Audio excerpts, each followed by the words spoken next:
Bismillahirrahmanirrahim. Assalamualaikum warahmatullahi wabarakatuh. Alhamdulillah. Alhamdulillahilladzi bini'matihi tatimmus shalihat wa bifadlihi ihtadal muhtadun. Allahumma salli wa sallim ala habibina wa qudwatina Muhammad sallallahu alaihi wa ala alihi wasallam wa man ihtada bihadihi wastanna bisunnatihi wa qaqtada biqudwatihi ila yaumiddin, amma ba'd.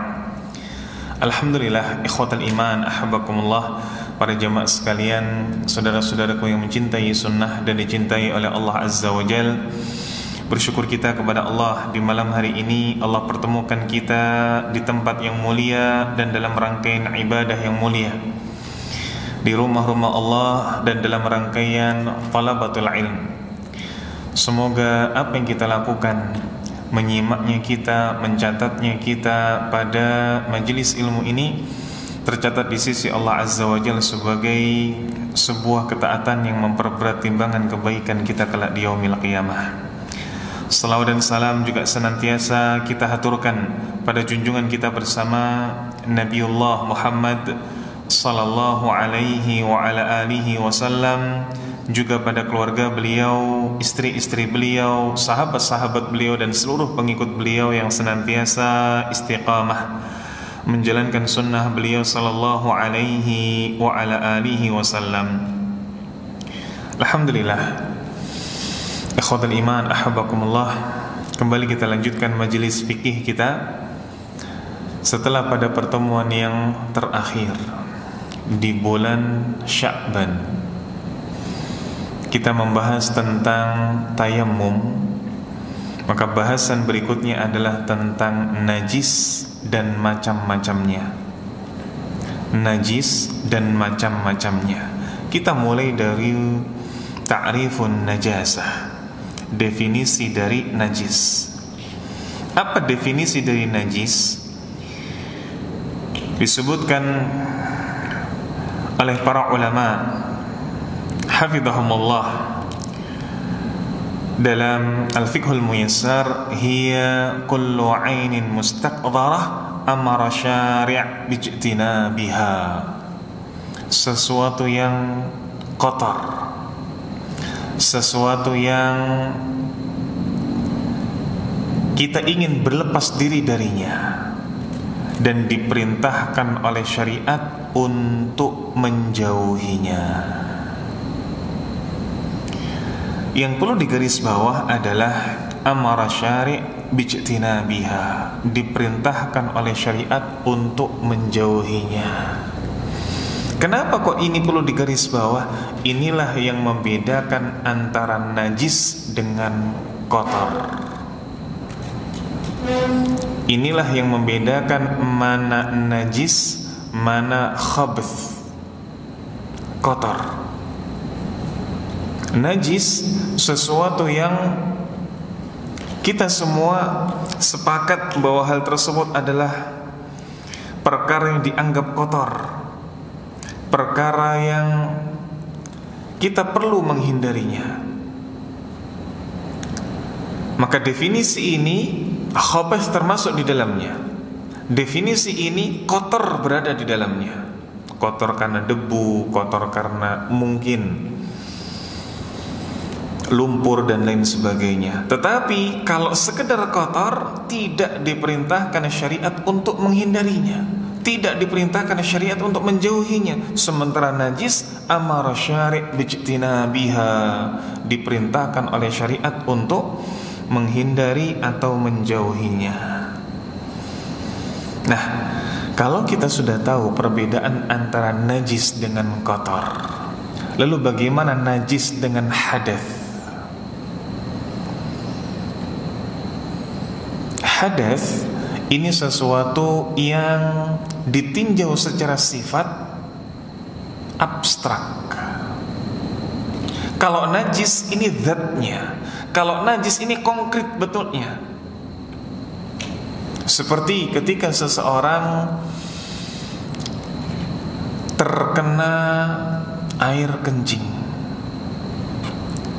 Karena dia baru saja kencing, buang air kecil. Maka dengan ia buang air kecil, dengan ia mengeluarkan najis, ia dalam kondisi berhadas, zatnya najis.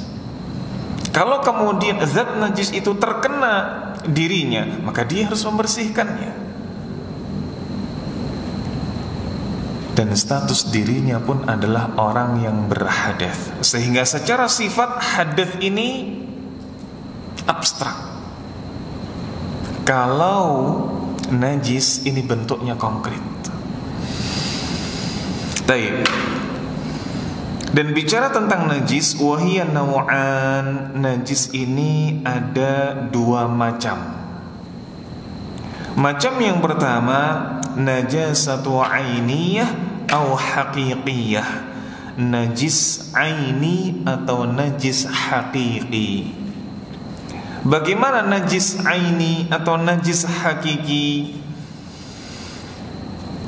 Hiya allati la tudhar bihalin aw ahwalin. Ia adalah sesuatu yang tidak bisa disucikan dalam kondisi apapun itu. Li'annaha najasah aw li'anna ainuha najasah, karena zatnya najis. Contoh seperti apa? Air kencing. Dia tidak akan bisa dihilangkan dengan cara apapun.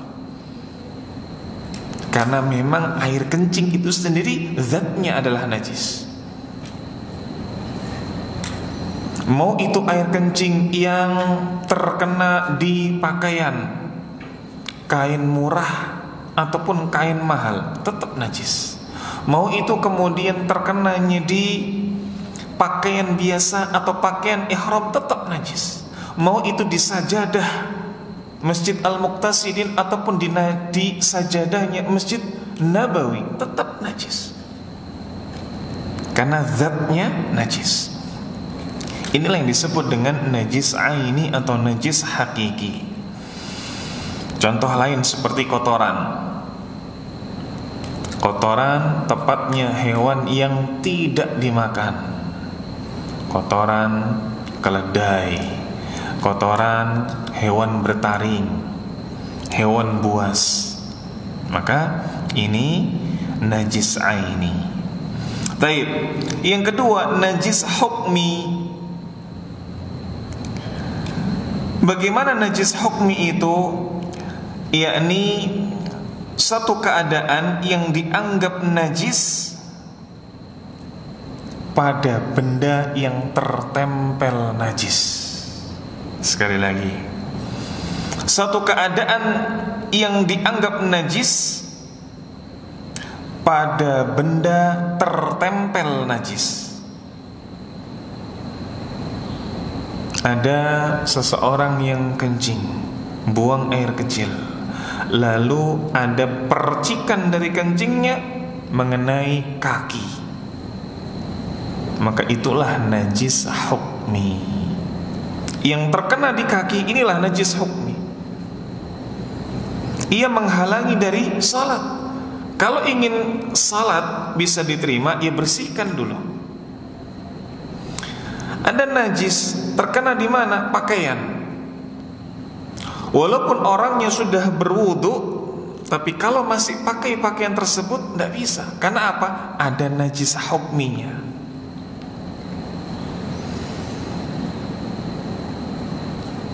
Maka kalau kemudian najis hukmi ini ada pada tubuh kita, kita bersihkan. Kalau najis hukmi ini ada pada pakaian kita, kita bersihkan atau kita ganti pakaian saat akan salat.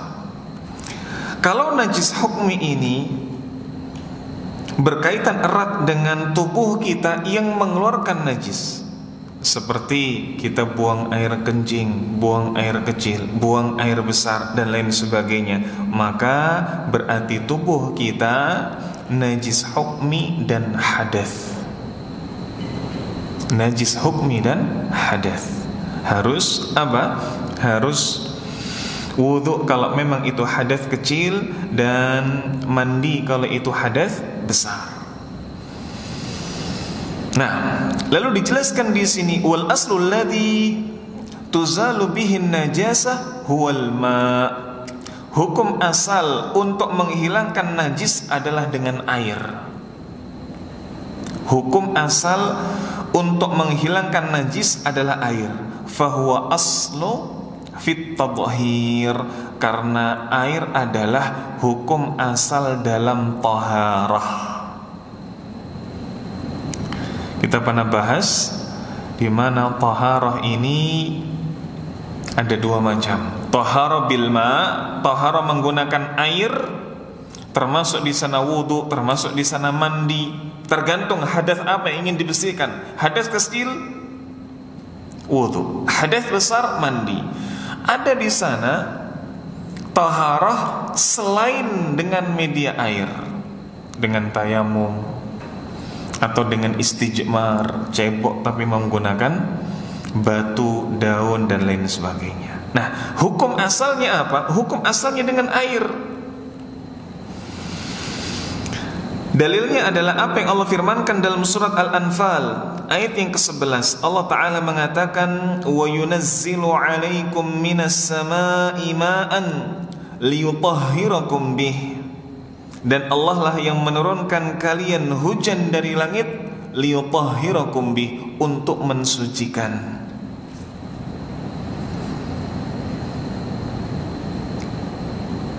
Makanya ada sebuah kaidah, ketika ada seseorang sudah suci tetapi menggunakan media selain air,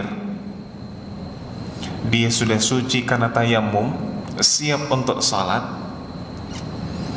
tapi kemudian ada air, dia suci dengan media selain air, lalu tiba-tiba ada air.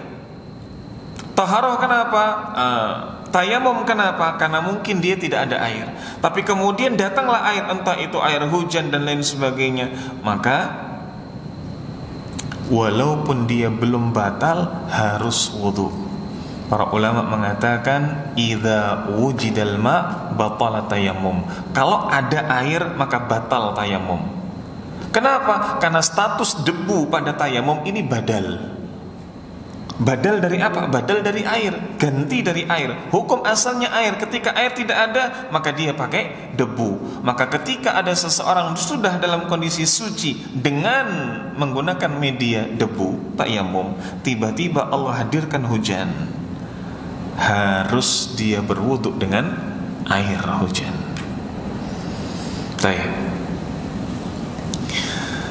Dan najis, para jamaah sekalian, ikhwatal iman, ahabakumullah, terbagi menjadi 3 macam. Najis terbagi menjadi 3 macam. Apa najis yang tadi dibagi menjadi 2? Ini najis dibagi secara sifatnya. Sementara najis yang terbagi menjadi 3, ini najis menurut tingkatannya. Kalau di sana disebutkan najis aini, najis hukmi, ini secara sifat. Cuma 2. Tapi kalau najis dibagi menjadi 3, ini najis secara tingkatan. Yang pertama, tingkatan najis yakni najasatu mughalladah, najis yang berat. Ini ada pada tingkatan tertinggi. Bagaimana itu? Hiya najasatul kalbi wa ma tawallada minhu. Najis mughalladah adalah najisnya anjing dan apa-apa yang muncul darinya. Najis dari anjing dan apa-apa yang muncul darinya. Maksud dari apa-apa yang muncul darinya, memang ada silang pendapat di kalangan para ulama. Sebagian mengatakan bahwa najis anjing yang dikatakan mughalladah adalah air liurnya. Ketika terkena air liur anjing, maka harus dibasuh 7 kali, salah satunya dengan tanah. Tetapi di sana ada sebagian ulama yang mengatakan kalau air liur anjing saja demikian, maka kotorannya pun min babil aula, kotorannya pun lebih mughalladah. Seperti yang kita sampaikan, ini ada silang pendapat di kalangan para ulama. Makanya kemudian dituliskan di sini dalam Nukhbah minal Ulama, kumpulan para ulama yang menyusun Al-Fiqhul Muyassar, najis mughalladah adalah najis anjing dan apa-apa yang muncul darinya. Apa-apa yang muncul darinya seperti kotoran dan lain sebagainya. Yang kedua, najasatu mukhaffafah, najis pertengahan, atau afwan, mukhaffafah, najis yang ringan, lawan dari mughalladah. Mukhaffafah artinya ringan, dari kata khafif. Bagaimana itu? Najasatu baulil ghulam alladhi lam ya'kulut ta'am, najisnya anak kecil laki-laki yang belum MPASI. Najisnya anak kecil laki-laki yang belum makan makanan pendamping ASI.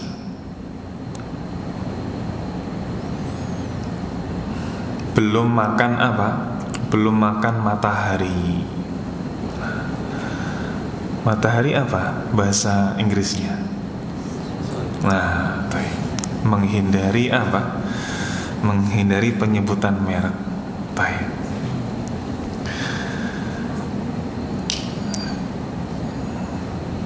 Kenapa kok diperinci di sini hanya najis anak kecil laki-laki? Kalau anak kecil perempuan bagaimana? Anak kecil perempuan nanti masuk pada jenis yang ketiga. Kalau anak kecil laki-laki yang sudah MPASI bagaimana? Sama, masuk jenis yang ketiga. Apa jenis yang ketiga? Najasatul mutawassithah, najis pertengahan. Seperti apa najis pertengahan? Kal bauli, kencing secara umum, awil ghaid atau kotoran, awil maytah atau bangkai. Sehingga kalau untuk dihafal, antum hafalkan saja najis mughalladah dan mukhaffafah. Apa yang paling berat dan apa yang paling ringan. Najis yang paling berat, najisnya anjing dan apa-apa yang menjadi turunan darinya. Yang paling ringan, najis anak kecil laki-laki belum makan matahari, dan sejenisnya. Sementara selain itu masuk dalam ranah najis mutawassithah. Ini cara mudah untuk memahaminya. Nah, baik. Berikutnya ikhwatal iman ahabakumullah, yang menjadi bahasan kita adalah al-asya'ul lati qamat dalil ala najasatiha, yakni sesuatu yang tergolong najis dan telah ditetapkan oleh dalil. Di sini para ulama menyusun untuk memudahkan kita dalam memahami contoh-contoh najis. Dibuatlah satu pembahasan, yakni satu poin, tepatnya poin kedua dalam bab najis, sesuatu yang tergolong najis dan telah ditetapkan oleh dalil. Berarti tekstualnya dijelaskan dalam dalil. Yang pertama, baulul adami, air kencing. Air kencing manusia, lalu kemudian kotoran manusia, wa qai'ihi, dan muntahnya manusia. Qayi' ini muntah. Illa, diperkecualikan, baulus sabi alladzi lam ya'kulut ta'am, diperkecualikan kencingnya anak laki-laki yang belum mengkonsumsi makanan, belum mengkonsumsi apa? Makanan pendamping ASI seperti matahari dan lain sebagainya. Maka untuk air kencing, kotoran maupun muntah manusia ini najis mutawassitah. Dan kencing anak laki-laki yang belum mengkonsumsi makanan cukup dipercikkan air, sebagaimana disebutkan dalam hadis Ummu Qais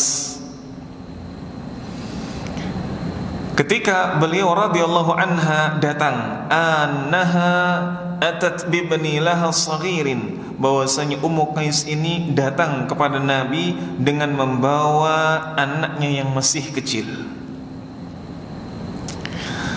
Anak yang masih kecil tadi belum makan makanan yang lain kecuali hanya ASI saja.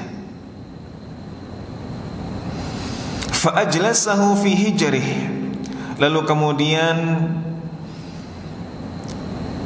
didudukkan di pangkuannya.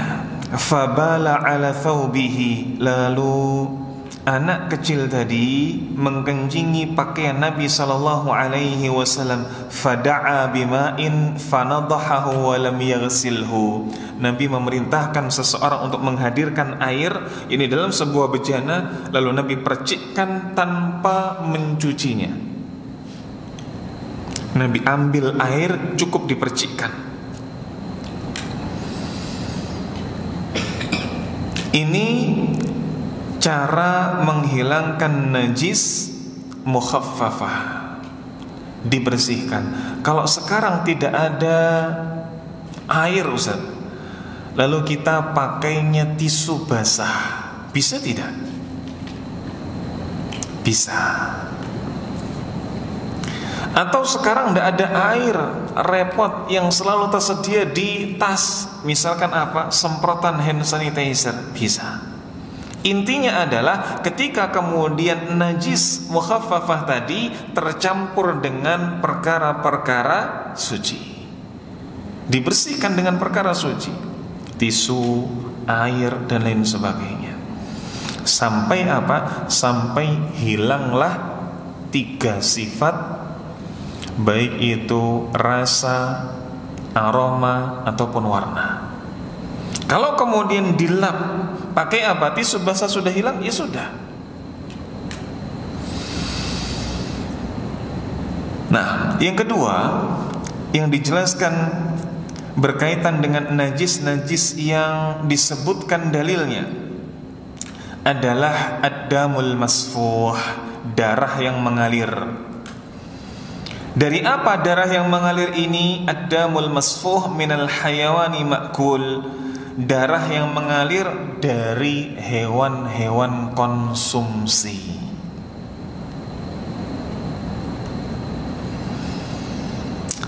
Berarti ada perbedaan antara darah yang mengalir dari hewan konsumsi dan hewan yang tidak dikonsumsi. Darah mengalir dari apa? Misal darah mengalir dari harimau, darah mengalir dari kambing, beda. Nah, pertanyaan berikutnya, apa darah yang mengalir itu? Apakah ketika mungkin ada harimau, kok ada yang manah, terkena panah, lalu ada leleran darahnya? Apakah ini disebut damul masfuh? Tidak. Yang dimaksud dengan damul masfuh adalah darah sembelihan, darah yang terpancar. Ini maksud dari ad-damul masfuh. Adapun darah yang dia tidak memancar, darah yang tercampur dengan daging. Kalau antum sekalian masak ayam misalkan, ayam goreng, lalu antum apa? Antum buka, mungkin masih ada semburat-semburat merah bekas darah, maka ini tidak disebut damul masfuh. Tapi kalau darah yang memang terpancar karena sembelihan, apalagi kemudian ditadahi, lalu kemudian digodok, lalu kemudian dijual, maka ini jelas-jelas jual beli najis. Ada tidak makanan yang berasal dari darah? Ada tidak? Ada. Kalau di Jawa Timuran namanya dede.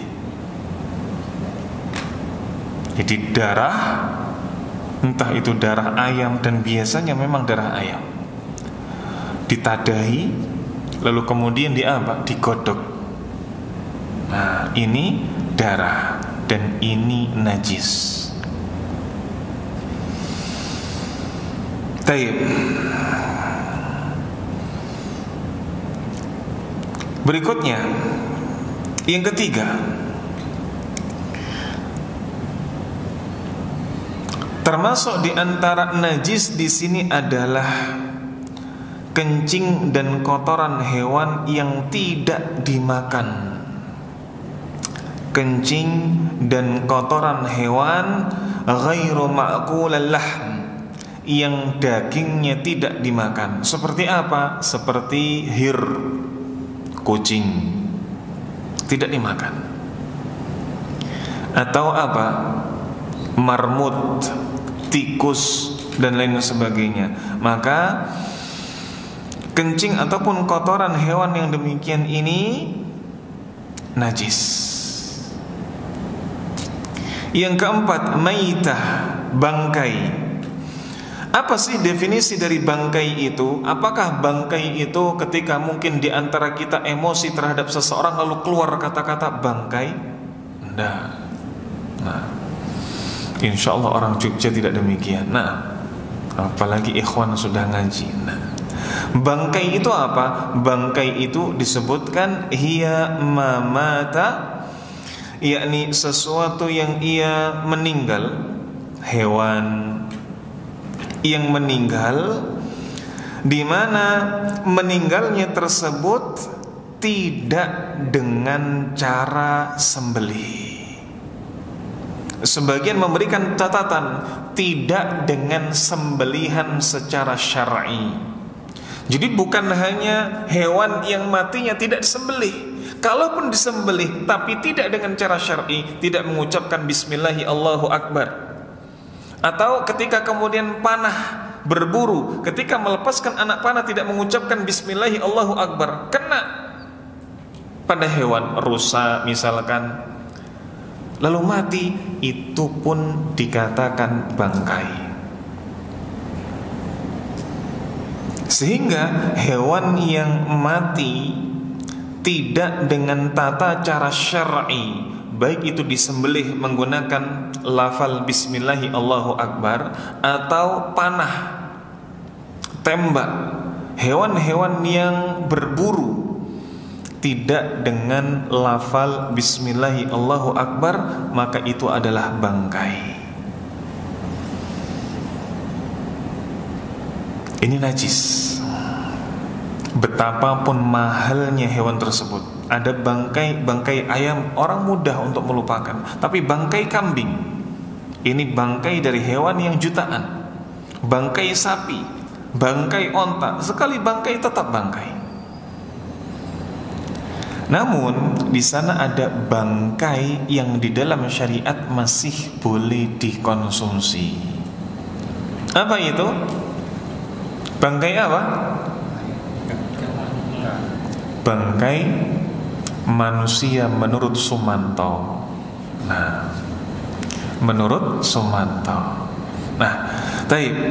Bangkai yang boleh dimakan apa? 1. Bangkai ikan. 2. Bangkai belalang. Ini bangkai yang boleh dimakan. Ada lagi gak selain 2 hewan tersebut? Ada bangkai yang tidak memiliki darah mengalir. Apa contohnya? Yang sering sekali masuk dalam makanan kita, dalam minuman kita, semut misalkan, tidak memiliki darah mengalir, sudah antum makan, tidak najis, tidak najis. Baik.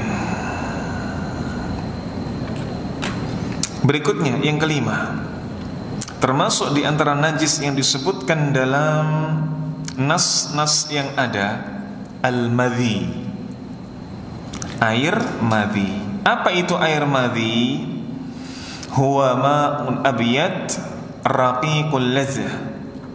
Ia adalah air yang berwarna putih,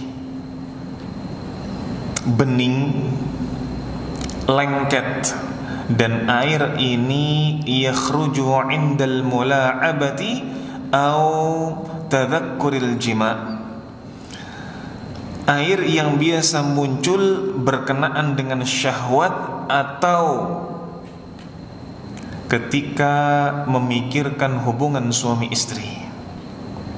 Ketika dalam kondisi syahwat atau dalam rangka hubungan suami istri, memikirkannya, melakukannya dan lain sebagainya, maka biasanya inilah air yang keluar.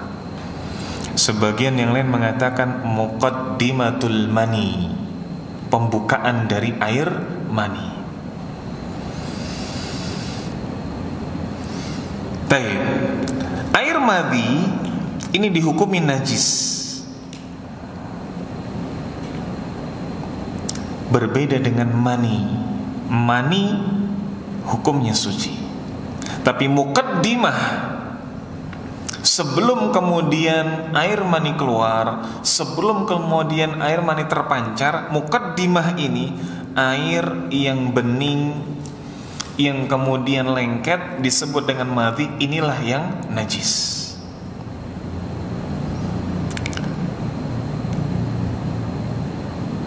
Disebutkan dalam hadis ketika Nabi sallallahu alaihi wasallam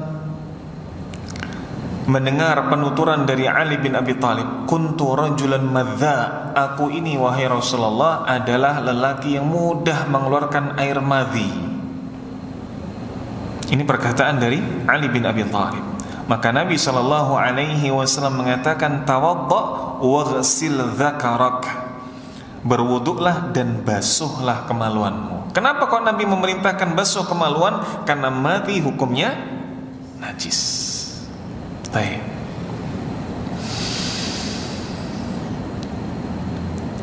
Berikutnya yang keenam, al-wadi. Kalau tadi madhi, sekarang wadi. Apa itu wadi? Wadi adalah air yang bening, kental, namun tidak lengket. Kalau madhi bening, lengket.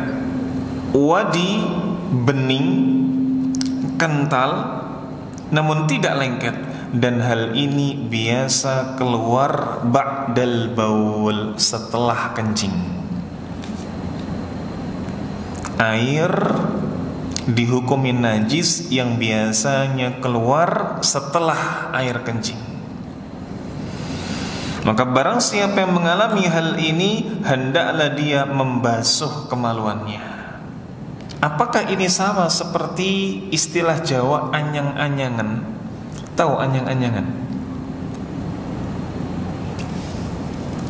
Tahu anyang-anyangan? Sedikit-sedikit keluar, sedikit-sedikit keluar. Dalam istilah fikih salisul baul. Beda kalau itu benar-benar air kencing yang keluar, walaupun kecil, walaupun sedikit. Tapi kalau wadi ini lebih pekat lagi, lebih kental lagi dibandingkan dengan air kencing. Dan hukumnya sama seperti air kencing itu, najis. Dan yang terakhir, yang ketujuh, perkara najis yang telah dijelaskan nasnya, telah dijelaskan dalam dalil adalah damul haid, darah haid. Ketika disebutkan darah haid, maka termasuk di sini nifas. Karena nifas ini darah haid yang terakumulasi.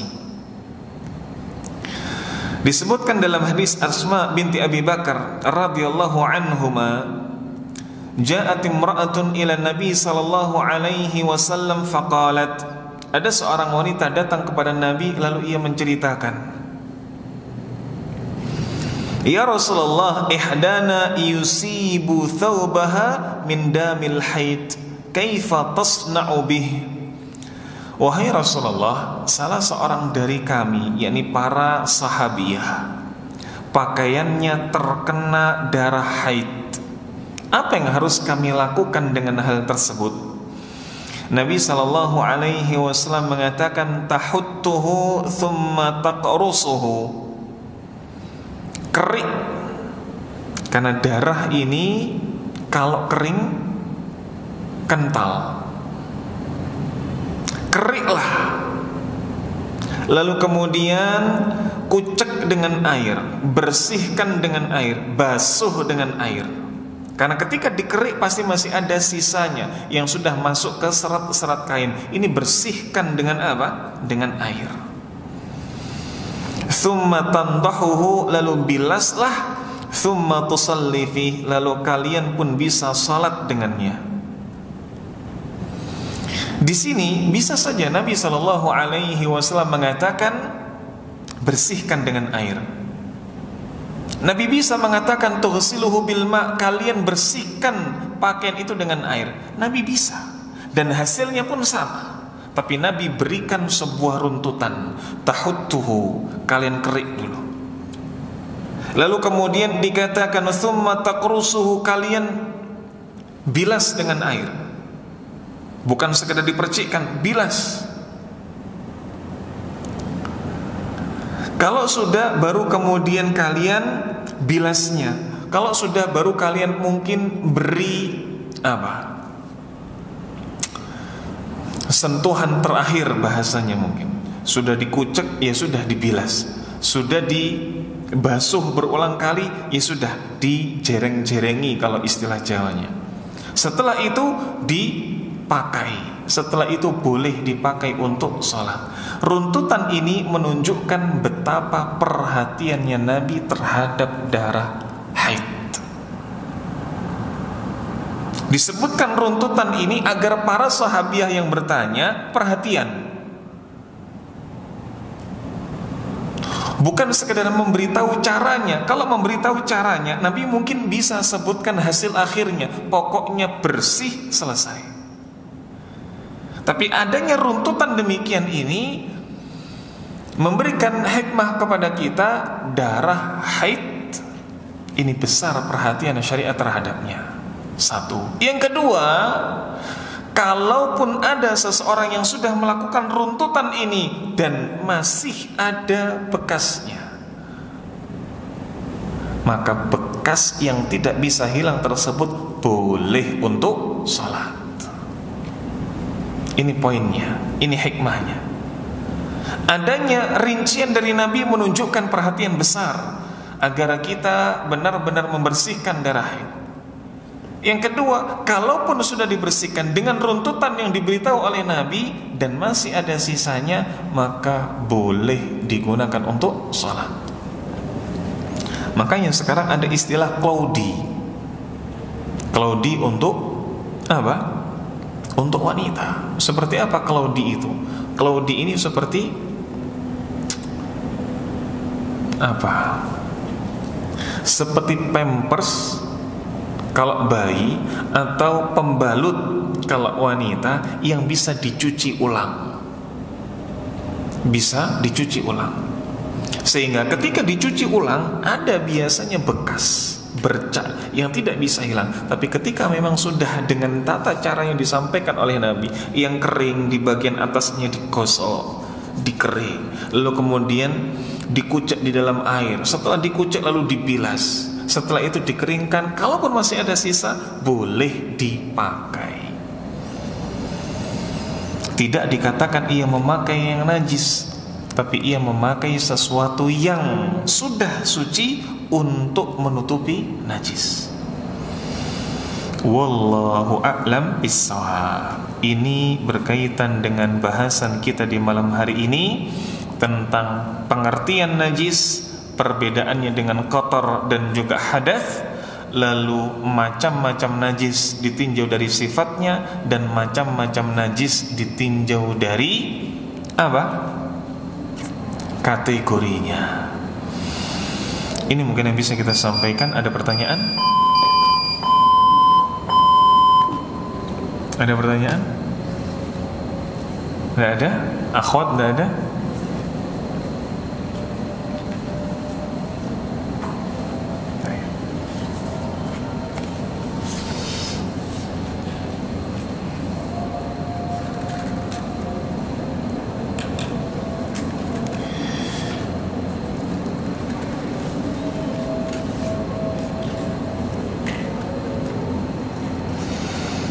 Pertanyaan pertama, ahsanallahu ilaikum Ustaz, afwan, izin bertanya, bagaimana status jaket atau celana yang waterproof ketika terciprat air kencing?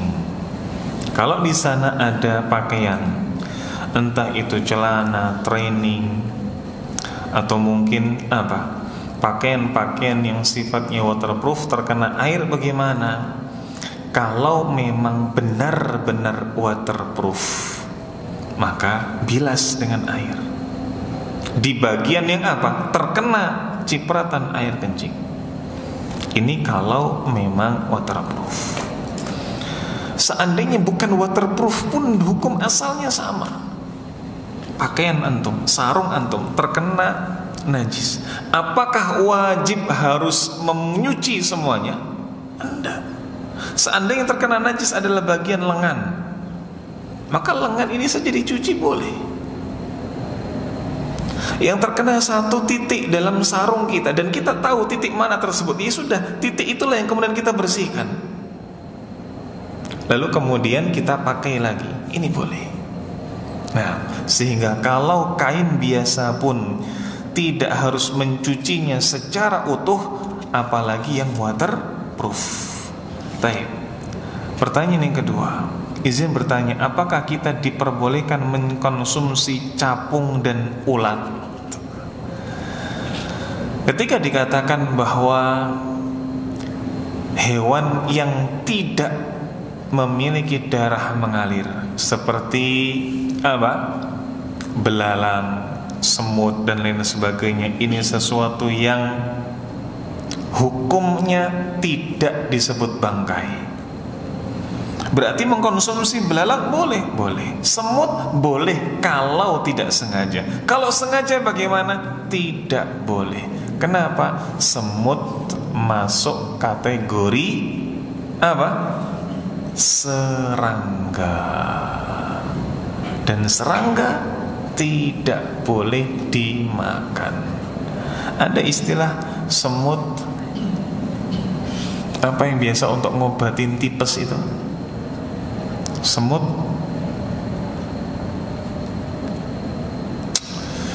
subhanallah, nasi itu ana lupa. Ada yang biasa untuk ngobatin tipes. Semut apa begitu? Maka ini tidak boleh dikonsumsi. Tidak boleh. Kalau capung bagaimana Ustaz?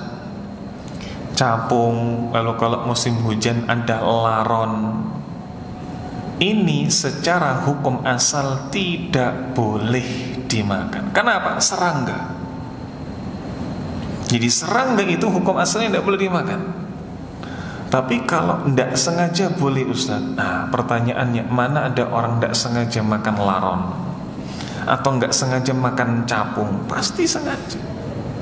Nah, maka kalau ditanya apakah najis, kita jawab tidak. Hewan yang tidak memiliki darah mengalir tidak najis. Laron, capung, belalang tidak najis. Tidak pula dihukumi bangkai, tapi tidak serta-merta boleh dimakan. Yang boleh dimakan, halal dimakan adalah belalang.